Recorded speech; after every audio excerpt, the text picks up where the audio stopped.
South Korea's economy expanded an impressive 1.4% in the third quarter this year, marking the biggest jump in 7 years. And the country's semiconductor exports are seen as a key driving factor of that. For a closer look at the rosy numbers for that industry and what lies ahead, our Kim Hyesung tells us more. Samsung Electronics and SK Hynix both posted record earnings in the third quarter thanks to a boom in semiconductors. The two Korean tech giant semiconductor exports are expected to reach $90 billion for this year, accounting for 16% of the nation's total exports.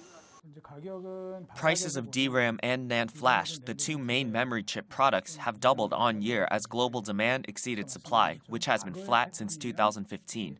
We've entered a supercycle, leaving more profits for the world's three main chip makers, Samsung, SK Hynix, and Micron Technology, who make margins of around 50% on their chips.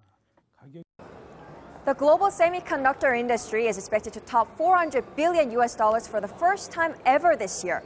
And with demand for smartphones and cloud servers still rising, the global demand for D-Ram and Nand flash memory is expected to outpace supply, and according to IHS Markit, the boom is forecast to continue until 2018. To maintain its lead in the game, Samsung Electronics announced in July that it'll invest $27.6 billion in semiconductors this year alone, doubling from last year's. SK Hynix also raised its investment to over $9 billion to expand its production line. But at the same time, China, which consumes more than 60% of the world's semiconductors, is investing more than $100 billion to become a global semiconductor power by 2025. It'll likely start producing its own memory chips by the end of 2018 and could upend the supercycle. Investment in non-memory chips, shifting from processed mass production to diversified small quantity production, will be critical for Korean companies.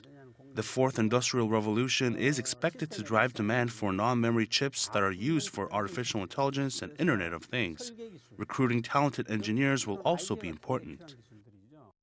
2017 marked a record year for semiconductor giants. While cashing in on the supercycle boom, a sophisticated long-term strategy will determine whether Korean companies can keep their #1 spot in this technology-intensive industry. Kim Hyesung, Arirang News.